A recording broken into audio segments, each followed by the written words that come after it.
Graduation का कोई भी सब्जेक्ट ऑप्शनल्स में अवेलेबल नहीं था। जब मैंने अपना प्रीलिम्स दे दिया, इनफैक्ट मैं इतना डर गई कि शायद अगर ये प्रीलिम्स क्लियर भी हो गया तो मैं मेंस क्लियर नहीं कर पाऊंगी। मैं अपने मेंस के पेपर देने जाने से पहले तो काफ़ी स्ट्रेस थी। मेरा इंटरव्यू ऐसे ही बातचीत करते करते निकल गया। मुझे ये होप थी कि मैं टॉप 200 में आ जाऊंगी, बट यूपीएससी एक बहुत अनप्रिडिक्टेबल एग्जाम है, तो आप कभी श्योर नहीं हो सकते। If you think you can then you will. अगर आप कंफ्यूज्ड हैं कि आप कुछ कर सकते हैं या नहीं, पर अगर आप में वो जज्बा है कि आपको वो करना है, तो आप वो ज़रूर पा लेंगे। हेलो एवरीवन, मेरा नाम खुशबू ओबेरॉय है और यूपीएससी सिविल सर्विस एग्जामिनेशन 2022 में मेरी 139 रैंक आई है। और आज मैं यहाँ जोश टॉक्स पे आई हूँ ताकि मैं अपनी पर्सनल जर्नी आप सबके साथ शेयर कर पाऊँ। और मेरी ये जो जर्नी रही है, शायद आप में से कोई की ये सेम जर्नी हो या आप में से कोई इसको अभी जी रहा हो, तो आई होप मैं आपकी किसी तरह हेल्प कर पाऊँ। So talking about my background, मैं दिल्ली से हूँ और मेरी फैमिली एक बिजनेस बैकग्राउंड से बिलोंग करती है। कोई भी गवर्नमेंट साइड से नहीं है मेरी फैमिली में। जब मैं स्कूल में थी तो मैं पढ़ाई में काफ़ी अच्छी थी, तो मेरे पेरेंट्स मुझे बोलते थे that I should give UPSC a chance. But मुझे उस टाइम ऐसे लगता था जैसे यूपीएससी सिनोनिमस विद न्यूज़पेपर। तो मैंने बोला कि क्योंकि मैं न्यूज़पेपर बिल्कुल नहीं पढ़ती हूँ, तो this is not made for me. But जब मैं कॉलेज में आई, मेरे साथ एक इंसिडेंट हुआ जिसमें मेरी फ्रेंड ने मुझे बोला that I got very good marks in 12th class. तो मेरी एक फ्रेंड ने मुझे बोला that I should actually be doing much more than I am planning to do right now. And इससे मुझे ऐसा लगा that maybe I am not looking at the potential that I have in myself. And that is where my UPSC journey truly started. I came home that day and I told my family that I am very sure that I want to go ahead with UPSC as my goal. And उसके बाद college में 3rd year से मैंने पढ़ाई शुरू कर दी थी, newspapers पढ़ना और बेसिक एनसीईआरटी बुक्स पढ़ना। बट उसके बाद मैंने एक ड्रॉप ईयर लिया और ड्रॉप ईयर लेकर मैंने पूरे अच्छे से सारी जो यूपीएससी की एडवांस्ड बुक्स होती हैं उन सबको मिलाकर अच्छे से पढ़ाई शुरू करी। इसके बाद मैंने अपना फर्स्ट अटैम्प्ट दिया 2021 में, बट उस अटैम्प्ट में अनफॉर्चुनेटली मेरा प्रीलिम्स क्वालिफाई नहीं हो पाया था। बट इस चीज़ में I had always stayed very optimistic throughout, because मुझे लगता है जो भी होता है शायद बहुत अच्छे के लिए होता है। जब मेरा प्रीलिम्स क्वालिफाई नहीं हुआ था, I was sitting with my family and I remember something that my father said that इस बार तो बस प्रीलिम्स नहीं हुआ है वो ठीक है, जिस बार होगा उस बार प्रीलिम्स, मेंस और इंटरव्यू एक बार में एक साथ होगा। And I always took that with me और मैं बहुत श्योर थी कि मुझे एक बार एटलीस्ट इंटरव्यू स्टेज तक ज़रूर पहुंचना है ताकि मैं ये सोच पाऊँ कि मैंने अपना बेस्ट दिया, मैं अपना बेस्ट कर पाई, whatever the result might be. मैं घर वापस गई तो मैंने एनालाइज करना शुरू किया कि क्या प्रॉब्लम्स रही जिसके कारण मेरा प्रीलिम्स नहीं हो पाया। मुझे मेनली 2 चीज़ें लगी। One is a lot of focus is needed on self study. आप सिर्फ कोचिंग मैगजीन्स के नोट्स से पढ़ाई करके प्रीलिम्स नहीं कर सकते हैं, या मेंस भी इनफैक्ट। तो मैंने अपनी सेल्फ स्टडी पे बहुत ध्यान देना शुरू किया। मैं न्यूज़पेपर के खुद नोट्स बनाती थी ताकि मैं उनको भी इनकॉर्पोरेट कर पाऊँ अपनी स्टडीज़ में। और सेकंड चीज़ मुझे ये लगी कि एक बेंचमार्क होना चाहिए कि कितने क्वेश्चंस एटलीस्ट आपको अटेम्प्ट करके आने हैं प्रीलिम्स में।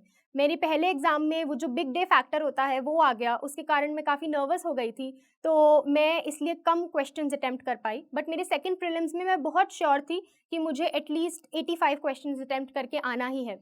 तो उसको करते हुए मेरा सेकंड प्रीलिम्स में बहुत अच्छे मार्जिन से क्लियर कर पाई। The cut off this year was 88 and I got 107 marks in my prelims. Thankfully मेरा सेकंड प्रीलिम्स क्वालिफाई हो गया, और क्योंकि मेरा फर्स्ट प्रीलिम्स नहीं हुआ था, वो मेरे लिए एक बहुत ओवरवेलमिंग मोमेंट था।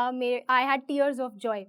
इसके बाद मेरी मेंस की जर्नी शुरू हुई। मैंने I had 2-3 months before my mains, तो उस जर्नी में मैंने कोचिंग नोट्स और टॉपर कॉपीज़ और न्यूज़पेपर का बहुत सहारा लिया। उस सब को मिलाकर मुझे फाइनली, मेरे पास बहुत ज़्यादा एग्जाम्पल्स होते थे, एनेक्डोट्स होते थे जिन्हें मैं अपने आंसर कॉपीज़ में लिख पाऊँ। ऑप्शनल की बात करते हुए बहुत सारे एस्पिरेंट्स की तरह मैं भी ऑप्शनल में बहुत कंफ्यूज थी। जब मेरी ग्रेजुएशन का कोई भी सब्जेक्ट ऑप्शनल्स में अवेलेबल नहीं था, तो क्योंकि मैं एक साइंस बैकग्राउंड से हूँ, तो मैंने पहले जूलॉजी को अपना ऑप्शनल चूज़ किया था अपने फर्स्ट अटैम्प्ट में। तो जब मैंने अपना प्रीलिम्स दे दिया, इनफैक्ट मैं इतना डर गई कि शायद अगर ये प्रीलिम्स क्लियर भी हो गया तो मैं मेंस क्लियर नहीं कर पाऊंगी, बिकॉज उस ऑप्शनल में इतने डायग्राम्स थे, और क्योंकि वो मेरा ग्रेजुएशन सब्जेक्ट नहीं था, वो मेरे लिए याद करना बहुत डिफ़िकल्ट था क्योंकि वो एक फुल्ली स्टैटिक सब्जेक्ट है। बट क्योंकि मे बी फॉर्चुनेटली मेरा प्रीलिम्स उस साल क्लियर नहीं हुआ, एंड जैसे ही मुझे मेरा रिजल्ट मिला आई शिफ्टेड माय ऑप्शनल। मैंने उस टाइम तक पॉलिटी पढ़ रखी थी और मुझे उसमें काफ़ी इंटरेस्ट भी था, तो मैं पब्लिक एडमिनिस्ट्रेशन पे शिफ्ट हो गई। मैंने पब्लिक एडमिनिस्ट्रेशन में फिर कोचिंग ज्वाइन करी। I took coaching from Trust IAS online, and उससे भी मुझे बहुत हेल्प मिली। और उसके बाद मैंने प्रीवियस ईयर पेपर्स पे बहुत ध्यान दिया, इवन अपनी जीएस में भी बहुत ध्यान दिया, जिससे मेरे को एक आइडिया लगता था कि कैसे क्वेश्चंस पूछे जाते हैं और मुझे कैसे आंसर करना है। इस क्वेश्चन को 2 पेज के हिसाब से प्रिपेयर करना ज़रूरी है। उस सब को मिलाकर मैं अपने ऑप्शनल को काफ़ी अच्छे से प्रिपेयर कर पाई। मैंने आंसर राइटिंग तब से शुरू कर दी थी जब मेरा प्रीलिम्स मैंने अभी पहला दिया भी नहीं था। मैं एक इनसाइट्स आईएएस करके एक चैनल है जहाँ पे फ्री में आपको हर दिन क्वेश्चंस मिलते हैं, तो मैं जो क्वेश्चन मुझे पसंद आता था मैं हर दिन एक क्वेश्चन एटलीस्ट ज़रूर करती थी। सेकंड पॉइंट मैं ये बोलना चाहूँगी कि time management played a big role in my journey. मैं टू डू लिस्ट्स बनाती थी, 1 महीने की बनाती थी, उससे 1 हफ्ते की बनाती थी और उससे 1 दिन की बनाती थी। तो मेरे दिन में मेरे पास टास्क्स होती थी जो मुझे कंप्लीट करनी है। अगर वो टास्क्स कंप्लीट होने के बाद मेरा मन करता था तो मैं और पढ़ाई करती थी, अगर नहीं करता था तो वो मेरा ब्रेक टाइम होता था। और उसके अलावा मैं कभी-कभी जब मेरा बिल्कुल पढ़ने का मन नहीं करता था, तो एक पोमोडोरो टेक्निक होती है, जिसमें आप 25 मिनट पढ़ते हैं, फिर 5 मिनट का ब्रेक लेते हैं, या 20 मिनट पढ़ते हैं और 10 मिनट का ब्रेक लेते हैं। मैं उसका बहुत हेल्प लेती थी फॉर डेज़ जब मेरा पढ़ने का बिल्कुल नहीं मन नहीं है। तो मैं ये सोच के चलती थी कि आज मैं सिर्फ़ 20 मिनट सोच के पढ़ूँगी, और ऐसे करते-करते काफ़ी पढ़ाई हो जाती थी। और एक और चीज़ ये है कि मैं 2 हफ़्ते में 1 बार बाहर ज़रूर जाती थी। बाहर जाना बहुत इम्पोर्टेंट है, थोड़ा एन्जॉय करना, चाहे आप वो टीवी से करें, चाहे आपको कोई इंस्ट्रूमेंट बजाना पसंद है, उससे करें, या आप वर्कआउट करें, रनिंग, स्विमिंग, जो जैसे भी आपको पसंद है। उस ब्रेक से आपका माइंड बहुत रिफ्रेश हो जाता है और आप वापस पढ़ाई पे ज़्यादा अच्छे से बाउंस बैक कर पाते हैं। और तीसरी चीज़ मैं ये कहना चाहूँगी कि कुछ लोगों को लगता है कि घर पे पढ़ाई करना बहुत मुश्किल है। मैंने पूरे टाइम अपनी पढ़ाई घर पे की है। कोचिंग भी इनफैक्ट मैंने ऑनलाइन ली, और इसके लिए आई थिंक आपको एक सपोर्टिव इकोसिस्टम होना बहुत नेसेसरी है। मेरी फैमिली का मेरे पे इतना सपोर्ट था, मुझे सिर्फ़ अपने रूम में बैठकर पढ़ाई करनी होती थी और बाकी सारी चीज़ें मेरे लिए मेरी फैमिली प्रोवाइड करती थी।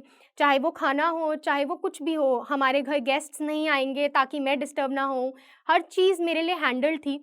और उससे इनफैक्ट मुझे लगता है कि मेरे पास और ज़्यादा सपोर्ट था कि मैं अपना सारा टाइम सिर्फ़ पढ़ाई को डिवोट कर पाती थी। अगर आपको लगता है आपकी लाइफ़ में कोई भी नेगेटिव पर्सन है, जो आपको बोल रहे हैं आपसे नहीं हो पाएगा, या यार आप कहाँ आ गए हो, कितना अटेम्प्ट दे रहे हो, कुछ और ट्राई कर लो।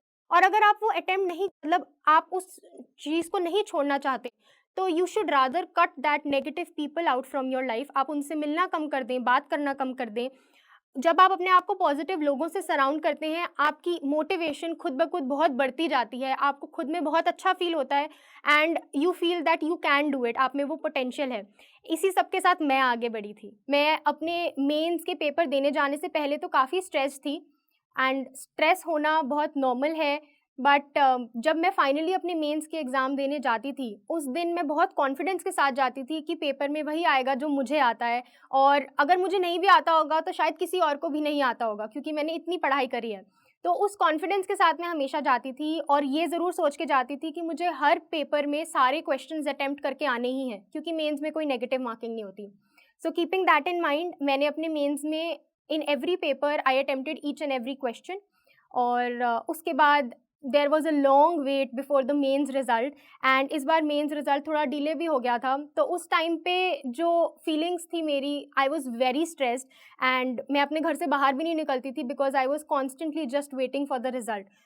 जब मेरा मेंस का रिज़ल्ट आया, I was actually somewhere else, and मैं कूदने लग गई, मैं इतनी खुश थी बिकॉज़ वो एक जो फीलिंग होती है, my family was so happy, सब इतना they also had tears of Joy. और मेरे मेंस के रिज़ल्ट के बाद मेरी इंटरव्यू की जर्नी शुरू हो गई। इंटरव्यू के लिए मैंने बहुत सारे मॉक टेस्ट दिए अलग-अलग इंस्टीट्यूट्स में, उनमें मुझे कुछ काफ़ी बार बहुत पॉजिटिव रिस्पॉन्स मिलता था। कभी-कभी मुझे फॉल्ट्स भी पता चलते थे, जैसे कितना बोलना चाहिए, कैसे बोलना चाहिए, जिनको मैं इनकॉर्पोरेट करती थी अपने अगले मॉक्स में। बट जब मेरा इंटरव्यू पास आने लगा तो वैसे ही बहुत नर्वस फीलिंग होती है, तो इसलिए ताकि वो नर्वसनेस और ना बढ़े, मैं हमेशा पॉजिटिव पे ज़्यादा ध्यान देती थी, और जो नेगेटिव फीलिंग्स हैं, जो नेगेटिव मेरे को मिला है फीडबैक अपने पुराने इंटरव्यूज़ में, मैं उनको इनकॉर्पोरेट ज़रूर करती थी, बट वो मेरे सेंटर नहीं होते थे मेरी लाइफ़ का। तो मैं हमेशा पॉज़िटिव पे ज़्यादा फ़ोकस करती थी कि मुझे कितना अच्छा भी सुनने को मिला है और बहुत सारे में मैं अच्छे-अच्छे मार्क्स ला पाई हूँ मॉक इंटरव्यूज़ में। इसके बाद जब मेरा इंटरव्यू पास आने लगा तब भी काफ़ी स्ट्रेस था, बट जिस दिन मेरा इंटरव्यू था, I felt very calm and composed and मुझे ऐसा लगा जैसे आज मेरा दिन है एंड आज जो भी होगा बहुत अच्छा होगा। उसके साथ मैं इंटरव्यू में अंदर गई और थैंकफुली मेरा जो बोर्ड था, प्रीति सुदान मैम जी का बोर्ड था, बहुत पोलाइट बोर्ड था और उन्होंने मुझे बिल्कुल भी डर फ़ील नहीं होने दिया, उन्होंने मुझे बहुत रिलैक्स्ड फ़ील कराया। इसलिए मेरा इंटरव्यू ऐसे ही बातचीत करते-करते निकल गया और मुझे याद है मैं बाहर आई और बाहर आते ही मैंने अपने पेरेंट्स को कॉल किया and the first thing I said was मेरा इंटरव्यू बहुत अच्छा गया है। So I am hopeful for a good result. मेरे इंटरव्यू ख़त्म होने के बाद मैंने 1 महीने का ब्रेक लिया क्योंकि अभी यूपीएससी की प्रोसेस काफ़ी लंबी चलने वाली थी और मेरा रिज़ल्ट काफ़ी दूर था। तो 1 महीने के ब्रेक के बाद जबकि मुझे ये होप थी कि मैं टॉप 200 में आ जाऊँगी, बट यूपीएससी एक बहुत अनप्रेडिक्टेबल एग्ज़ाम है, तो आप कभी श्योर नहीं हो सकते। तो इसलिए मैंने पढ़ाई शुरू कर दी थी फिर से नेक्स्ट प्रीलिम्स के लिए क्योंकि एज़ आई सेड मैं बहुत श्योर थी कि अगर इस बार नहीं हुआ तो मैं फिर से एक अटेम्प्ट ज़रूर देना चाहती हूँ। तो मैंने अगली पढ़ाई शुरू कर दी थी, बट जैसे-जैसे रिज़ल्ट पास आने लगा, पढ़ाई करनी बहुत मुश्किल हो जाती है। जब रिज़ल्ट आने वाला था, ट्यूसडे को रिज़ल्ट आया है, मंडे से ये होप थी कि मंडे को रिज़ल्ट आ जाएगा। तो मंडे तो बहुत ही लंबा दिन था, वो दिन ख़त्म ही नहीं हो रहा था और उसके बाद जब ट्यूसडे को फाइनली रिज़ल्ट आया, तो उससे 15 मिनट पहले मैं और मेरी फैमिली हम सारे इकट्ठे बैठे हुए थे बिकॉज़ मैं अकेले में तो बहुत नर्वस फ़ील करती हूँ। तो हम सब इकट्ठे बैठकर गाने सुन रहे थे और उसके बाद फाइनली एकदम से जब रिज़ल्ट आया, तो मेरे फ़ादर ने रिज़ल्ट खोला and he gave me the laptop and उन्होंने मुझे बोला कि आप ही रिज़ल्ट चेक करो। उसके बाद बहुत सारी फीलिंग्स एक साथ थी, नर्वसनेस थी, स्कैर्ड थी मैं बहुत, बट जैसे ही मैंने अपना नाम देखा उस लिस्ट में, the moment I saw my name मैंने ना रैंक देखी, ना मैंने देखा कि मेरा रोल नंबर मैच कर रहा है या नहीं। मैं बहुत श्योर थी कि सिर्फ़ एक ही खुशबू है लिस्ट में। तो मैं नाम देखते ही I started jumping with joy और मैं सबको हग करने लग गई बिकॉज़ वो फीलिंग बहुत अच्छी थी। It was a life changing moment for me. So overall मेरी यूपीएससी जर्नी पूरी 3 साल की थी।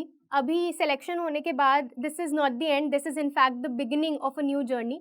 बट मैं जब अपनी यूपीएससी जर्नी की बात करती हूँ, जो मेरी लर्निंग्स रही वो ये थी कि आप हर दिन कुछ नया सीखते हैं। मैं हर दिन एक न्यू चीज़ के बारे में सीखती थी कि मैं कौन-सा न्यूज़पेपर पढूँ, मैं कहाँ पे क्वेश्चन आंसर किया करूँ, मैं किनसे बात करूँ जिनसे मुझे बेटर आइडिया मिलेगा, कौन-सी टॉपर्स की बातें सुनूँ। तो आप हर दिन एक न्यू चीज़ सीखते हैं अपनी यूपीएससी जर्नी पे।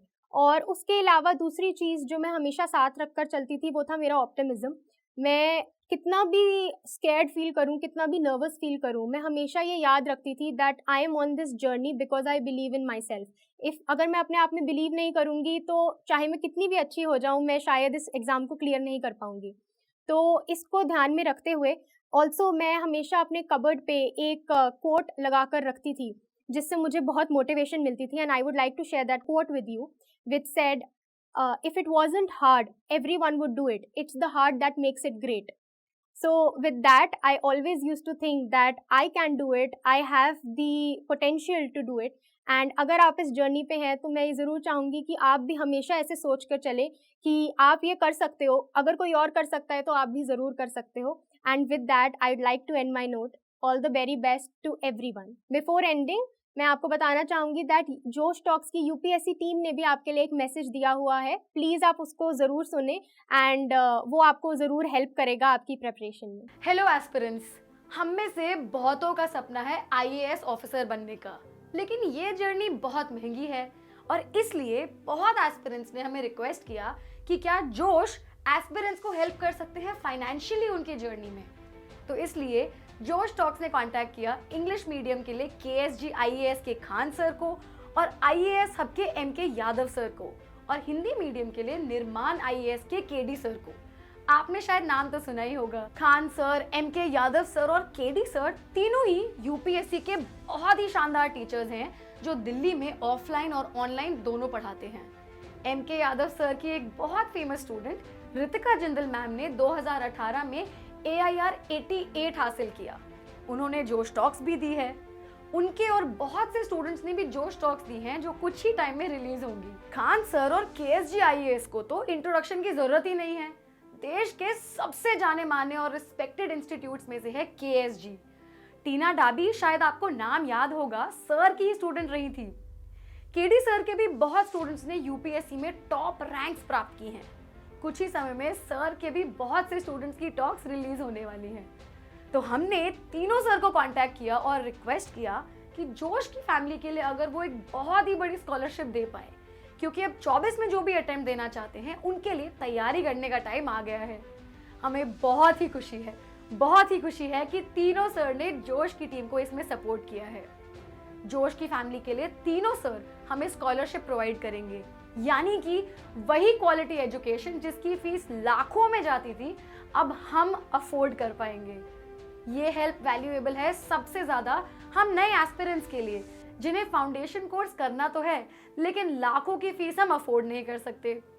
जोश फैमिली की ये स्कॉलरशिप पाने के लिए हम नीचे दिए गूगल फॉर्म को फिल कर सकते हैं। जब आपको कॉल आए तो प्लीज मेंशन करना मत भूलना कि आप जोश फैमिली का पार्ट है, ताकि आपको ये स्कॉलरशिप मिल पाए। जोश टॉक्स को बहुत गर्व है कि अब एस्पिरेंट्स को जोश सिर्फ कहानियों से नहीं बल्कि असलियत में फाइनेंशियली सपोर्ट कर पा रहा है।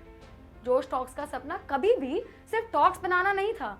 जोश का मानना है कि हम सब में एक काबिलियत है अपनी जिंदगी में कुछ बड़ा हासिल करने की, मगर कुछ परिस्थितियां हमें ये अपने अंदर के टैलेंट को बाहर आने नहीं देती। लेकिन अब कम से कम हमारी फाइनेंशियल स्थिति हमें अपने IAS के सपने से रोक नहीं सकती। जोश टॉक्स एक बड़े भाई की तरह है, हर वक्त हम सबको जिंदगी में आगे ले जाने के प्रयास में लगा रहता है। आप जाके बस अपना 100% दीजिए, एक भी दिन जाया ना होने दें, बाकी सब जोश के हाथ में। जय हिंद।